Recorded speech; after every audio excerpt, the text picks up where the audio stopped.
नमस्ते। जय शिवाय। बहुत ज़्यादा सर्दी बढ़ गई है यहाँ पर और मुझे भी थोड़ी सी सर्दी हो गई है। तो आज हम बात करेंगे कि बहुत सारे लोग जो कि जिनको ज्ञान मिल जाता है कि चलो ऐसे करना चाहिए, किसी भी बात को लेकर, किसी भी चीज़ को लेकर, कि ये ऐसे करना चाहिए, वो वैसे करना चाहिए, वो सारे लोग फिर ज्ञान को अपने जीवन में उतार क्यों नहीं पाते? ज्ञान से कोई चल क्यों नहीं पाते फिर, है ना? तो ज्ञान को बुद्धि से समझ लेना वो एक बात है ना, कि हमने बुद्धि से समझ लिया कि राग रखना एक बुरी बात है, या राग रखने से क्या क्या नुकसान हो सकते हैं। ऐसे राग का एग्जाम्पल ले लेते हैं, लोगों को जल्दी समझ में आ जाता है राग का एग्जाम्पल। तो राग रखने से बहुत सारे नुकसान हो सकते हैं, जैसे कि आप बाद में मोह में पड़ जाओगे। फिर मोह जो होगा वो आपका धीरे धीरे धीरे धीरे भय में बदलने लग जाएगा, क्रोध में बदलने लग जाएगा और लालच बन जाएगा, और फिर अंत में वो दुख में परिवर्तित हो जाएगा। ठीक है ना? तो क्या क्या करके जो है दो राग को छोड़ा जा सकता है, वो एक ज्ञान की बात है कि भाई राग जब हो रहा है, आप अपनी चेतना में हैं, तो आपको उस राग को रोकना चाहिए, राग में उतना रहना नहीं चाहिए। तो अभी क्या क्या समस्या है उस चीज को जीवन में लाने में, है ना? तो जीवन में लाने में पहली समस्या तो यही आती है कि आप चेतन नहीं होते, है ना? जब राग अपना असर दिखाता है और आप राग से ऐसे आगे सबके साथ राग के साथ व्यवहार करने पे उतर आते हैं, किसी से भी आपका मोह है या राग है, कोई आपका गर्लफ्रेंड है, बॉयफ्रेंड है, आपके माता पिता हैं, आपके अपने बच्चे हैं, आपकी पति है, पत्नी है, किसी पर भी, है ना, दोस्त है कोई, किसी पर भी जब वो राग निकलने पे आता है तो आप अपने काबू में नहीं होते, आप चेतन नहीं होते, इतने चेतन नहीं होते कि आपको ये दिख उसी वक्त ये दिखना शुरू हो जाए कि अरे मैं तो राग के वशीभूत हो रहा हूँ, राग के वशीभूत ऐसे कर रहा हूँ या ऐसे कर रही हूँ, या मैं राग के वशीभूत ही होकर ये कह रहा हूँ, या ऐसी भावनाएं मेरे अंदर जो उमड़ रही हैं वो सब राग के वशीभूत हो रही हैं। तो ऐसा इतना इतना चेतन नहीं रहते हैं। एक परेशानी ये आती है, तो चेतन रहना चाहिए। अब चेतन रहने की प्रैक्टिस में वही वाली बात है कि आप 23 घंटे तो सोचते नहीं चेतन रहने के बारे में, बाकी टाइम तो सोचते नहीं, तो राग के वशीभूत हो ही जाएंगे। तो चेतन रहने की प्रैक्टिस करने के लिए धारणा लगाई जाती है, प्रत्याहार किया जाता है ना? यम नियम का पालन किया जाता है, प्रत्याहार किया जाता है, प्राणायाम किए जाते हैं, और फिर प्राणायाम के अलावा आसन लगाए जाते हैं, बहुत सारे मुद्राएं लगाई जाती हैं, क्रिया योग किया जाता है, किसी न किसी तरीके का योग ध्यान तपस किया जाता है, जिससे कि चेतना प्रबल होती चली जाए। आपकी चेतना शक्ति जितनी प्रबल होगी, आपको जब आप राग के वशीभूत होंगे, अभिनिवेश के वशीभूत होंगे, या आप द्वेष के वशीभूत होंगे, तो वो उतना बुरा नहीं हो पाएगा उस टाइम पे, इतना गहरा प्रभाव नहीं होगा उस चीज का। तो इसीलिए बोला जाता है साधना करनी चाहिए। तो चेतन ना रहना एक, जिससे कि आप चेतन रह सके उन पलों में, उन क्षणों में।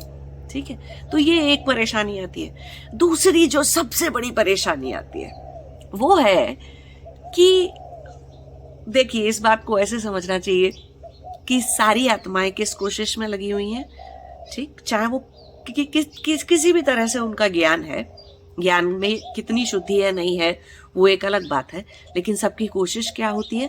दुख से निवृत्ति और सुख की प्राप्ति। ठीक? आत्मा को, कोई भी आत्मा है, वो यही कोशिश कर रही है कि उसको दुख ना हो, शरीर से दुख ना हो, मन से दुख ना हो, बुद्धि से दुख ना हो, और मतलब जीवन में, संसार में रहने में किसी तरह के दुख और चीजें ना हो, और सुख की प्राप्ति हो जाए। किसी भी तरह का सुख है, चलो शरीर का सुख है, मन का सुख है, भावनाओं का सुख है, और आत्मा के लेवल पे सुख है, किसी भी लेवल पे सुख है, तो सुख की प्राप्ति, दुख की निवृत्ति। अब बहुत सारे लोगों का ज्ञान अशुद्ध होता है, तो उनको सुख की प्राप्ति कोई क्राइम करके भी आ सकती है ना? तो हम अभी उन लोगों की बात नहीं करेंगे कि वो सुख की प्राप्ति और दुख की निवृत्ति, या ये कहना चाहिए कि आत्मा के जो प्रीति और अप्रीति के गुण हैं, तो वो सारी चीजें, अगर आप मेरा इंग्लिश चैनल पे आत्मा सीरीज वाले वीडियोस हैं, 3-4 वीडियोस हैं आत्मा के ऊपर, अगर आप उनको देखोगे तो आप उनको समझ में आ जाएगा कि प्रीति अप्रीति आत्मा के क्या गुण है, और आत्मा हमेशा ही सुख की प्राप्ति दुख की निवृत्ति में लगी रहती है। ठीक है, अपने ज्ञान के अनुसार डिपेंड करता है कि किसी का ज्ञान अगर मन में ये कह रहा है कि अरे ज्ञान सुख की प्राप्ति जो है वो अल्कोहल पीने से है या ड्रग्स लेने से है या सुख की प्राप्ति कोई और गलत काम करने से है, तो उसका ज्ञान ही उतना है, तो वो उसी हिसाब से सुख की प्राप्ति में लगा हुआ है। या किसी का ज्ञान ये कहता है कि सुख की प्राप्ति तब होगी जब 5 घर बन जाएंगे और 4 कारें आ जाएंगी और पड़ोसी से ज़्यादा धन होगा हमारे पास, तो उनका सुख का प्राप्ति का जो ज्ञान है वो उतना है। तो अपने ज्ञान के अकॉर्डिंग आत्मा सुख की प्राप्ति और दुख की निवृत्ति के रास्ते पर चलती रहती है। जिंदगी भर वो इन्हीं चीजों की कोशिश करती रहती है, ठीक है, अलग अलग तरीके से। तो अब यहाँ पर समझने वाली बात यह है कि अज्ञान से होने वाला सुख ज्ञान से उत्पन्न होने वाले सुख से अगर बड़ा है आपकी बुद्धि के अंदर, तो आप किसी भी अकल की चीज को, बुद्धिमानी की चीज को जीवन में नहीं उतार पाएंगे।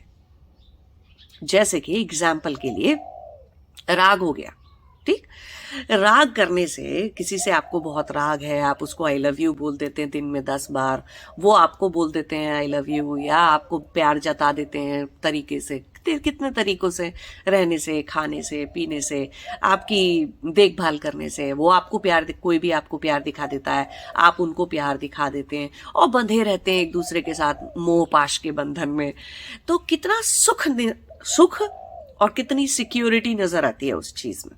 अब ज्ञान कह रहा है कि ये सब छोड़ दो। ज्ञान से समझ में आ गया कि राग आज नहीं तो कल दुख में बदलेगा, बट तो राग का पालन करना अज्ञान है, तो अज्ञान से सुख मिल रहा है ना इस वक्त। तो आज तो सुख मिल ही रहा है कि कोई आपकी देखभाल कर देता है, कोई पूछ लेता है आपको अपने अस्तित्व का एहसास दिला देता है कि आप भी एक अच्छे इंसान हैं या आप एक अच्छे आदमी हैं, आपके अंदर कितना प्यार है, ऐसा है वैसा है। तो आपको उसमें फायदा दिखाई दे रहा है ना, आपका ज्ञान में शुद्धि नहीं आई अभी। ज्ञान अंदर से क्या कह रहा है कि अज्ञान में जो सुख है उसको छोड़ दूं मैं आज, और ज्ञान में जो दुख है या देर से आने वाला जो सुख है उसको मैं अपना लूं आज। वो चीज नहीं होती है, नहीं कर पाते हैं, इसलिए क्योंकि आज भी अज्ञान में किसी को कहीं ना कहीं सुख दिखाई दे ही रहा है, इसीलिए अज्ञान को छोड़ नहीं पाते हैं। और ये सबसे बड़ी समस्या होती है जीवन में, योगिक मार्ग पे चलने में, कि ज्ञान से जो सुख मिलेगा वो शायद आज नहीं दिखाई दे रहा है ठीक से, या समझ में ठीक से नहीं आया है। उस ज्ञान को ना फॉलो करने से, ज्ञान को अपने जीवन में ना उतारने से जो दुख आएगा वो अभी इतना बड़ा मिला नहीं है, इतना सारा मिला नहीं है। ठीक है, तो बुद्धि कहीं ना कहीं क्या बोलती है, ठीक है ज्ञान में तो सुख है ही ना, वही ले लेते हैं, उसी से चलते रहते हैं। कितना ही आप समझा लीजिए, मान लीजिए इस बात को, एक और राग के एग्जाम्पल से तो आपने वृत्ति के लेवल पे समझ लिया, लेकिन शरीर के लेवल से देखिए, कोई आदमी जिसको कि अल्कोहलिज्म की आदत पड़ गई, कोई अल्कोहलिक हो गया, कोई किसी को दारू पीने में बहुत इंटरेस्ट आ गया, और अब आप उसको बताओ कि देखो तुम अगर ऐसे पीते रहोगे तो तुम्हारा एक दिन लीवर फट जाएगा, तुमको लीवर का कैंसर हो सकता है, तुमको ये हो सकता है, तुमको आज हो रहा है क्या? नहीं ना। उसको पता है बुद्धि से कि मैं अगर ऐसे पीते जाऊंगा तो मेरे शरीर के जो भी अंदर के अंग प्रत्यंग हैं वो आज नहीं तो कल फटेंगे ही फटेंगे, है ना, उनमें कुछ ना कुछ खराबी तो आएगी ही आएगी। तो उसका बुद्धि और उसका ज्ञान कैसे काम करता है? नहीं, अज्ञान से उसे आज जो सुख मिल रहा है पीने में, वो उसी पर चलता रहता है। कितना ही उसकी बुद्धि काम कर जाए, कितना ही उसको बुद्धि से समझ में आ जाए कि नहीं ये आज नहीं तो कल फटेगा, लेकिन अभी तो नहीं फट रहा ना, या चलो 1-2 बार फट भी गया, जिंदा तो बच गया ना वो, अभी भी उसको उतना बड़ा खतरा दिखाई नहीं दिया कि वो अज्ञान के सुख को त्यागने पर मजबूर हो जाए, अज्ञान के सुख को छोड़ देने पर पूरी तरह से काम करने लग जाए। इतना उसके ज्ञान में इतनी शुद्धि, इतनी प्रबलता अभी आई ही नहीं है। और ये बात सभी सभी तरह से है। लगता है सोचने से कि कोई दारू का एडिक्ट है या कोई ड्रग एडिक्ट है या कितनी सारी चीज़ों के लोग एडिक्ट हो जाते हैं लाइफ में, वो सब एडिक्ट है। एक्चुअली वो सब देह के लेवल के जितने एडिक्शन है वो कुछ भी नहीं है, वो बहुत ही छोटे हैं, बहुत ही मामूली हैं वो। किसके कंपैरिजन में? चित्त के लेवल पे जो होने वाले एडिक्शंस होते हैं। चित्त पे होने वाले लेवल पे एडिक्शन किस चीज के हैं?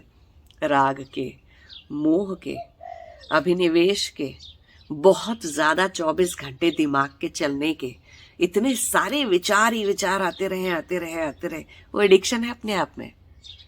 ठीक है, वो एक तरह का नशा है। वो हर वक्त दिमाग में उलझे रहना, चेतन ना रहना, राग के ख्यालों में, राग में डूबे रहना, राग के वशीभूत होने का मतलब है राग का नशा कर रहे हो आप। द्वेष, कुछ लोग द्वेष में रहते सारा टाइम, तो द्वेष के नशे में होते, वो ज्यादा बुरे एडिक्शन है। संस्कारों से, देह का एडिक्शन तो फिर भी चला जाएगा, देह जाएगी तो चला जाएगा, चित्त तो कहीं जाएगा नहीं। मरने के बाद आत्मा चित्त लेके जाती है सूक्ष्म शरीर में, चित्त कहीं नहीं जाएगा। चित्त के जो एडिक्शंस हैं वो आपको कई जन्मों तक भुगतने पड़ेंगे। देह के तो फिर भी चले जाएंगे, मिट्टी गई, देह गई, मिट्टी गई, काम खत्म, बात खत्म। चित्त के एडिक्शन का क्या करेंगे? वो ज्यादा बड़ी बात है, ज्यादा सीरियस बात है वो। तो ये देखना है आपको कि मुझे अज्ञान में क्या सुख मिल रहा है, जिसकी वजह से मैं ज्ञान को जीवन में उतार नहीं पाता या उतार नहीं पा रही हूँ। मैं अज्ञान में आज भी क्या सुख देखती हूँ, है ना? तो ये समझना है, ये बहुत बड़ी समझने की बात है ये। तो इसके ऊपर बहुत सारा विचार करिए, चिंतन मनन करिए, इस बात को समझिए और देखिए कि जीवन में कहाँ कहाँ किस किस विषय में आप ज्ञान को उतार नहीं पाते। ज्ञान होने के बाद भी ज्ञान से जीवन में चल नहीं पाते आप। राग छोड़ना चाहिए, अभिनिवेश, डर, वो सब छोड़ना चाहिए, नहीं छोड़ पाते, नहीं कर पाते। क्यों? कि अज्ञान में आज भी क्या सुख दिख रहा है और ज्ञान में आज क्या दुख दिखता है ना? उल्टा हो रखा है ना। अज्ञान में दुख दिखना चाहिए था, लेकिन अज्ञान में सुख दिख रहा है और ज्ञान में दुख दिखाई दे रहा है, ज्ञान में सुख नहीं दिखाई दे रहा। तो ये अंतर कहाँ है? ये इम्बैलेंस, ये परेशानी कहाँ हो रखी है आपके अस्तित्व में, कितनी सारी चीजों में। तो वो आपको देख के, समझ के, उसके ऊपर चिंतन मनन करके दूर करना है उस बात को। जिस दिन हमको ज्ञान में सुख और अज्ञान में दुख दिखने लग जाता है, किसी भी बात के लिए, किसी भी एक चीज के लिए, किसी भी बात के लिए, जिस दिन ऐसा हो जाता है, वो आत्मा उस दिन से उस ज्ञान को जीवन में धारण कर लेती है।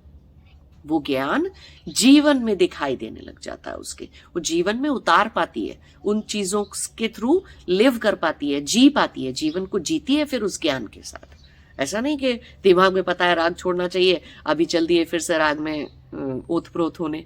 पता है कि दिमाग में डर नहीं प्रैक्टिस करना चाहिए या अभिनिवेश का संस्कार प्रैक्टिस नहीं करना चाहिए, थोड़ी देर बाद अब फिर से चिंता कर रहे हैं, डर रहे हैं किसी बात से। तो ऐसे नहीं होता है, बिल्कुल छूट जाता है। अज्ञान पूरा का पूरा और संस्कार और सारी चीजें पूरी तरह से मिट जाती हैं अगर ज्ञान में सुख दिखाई दे जाए, वो बात समझ में आ जाए। तो विश्लेषण करिए अपना, चिंतन मनन करिए, कहाँ कहाँ ज्ञान में आज भी सुख दिखाई देता है, जिसकी वजह से ज्ञान का धारण, ज्ञान का वर्ण जिंदगी में नहीं हो पाता, जीवन में। ठीक है, नमस्ते, जय शिवाय।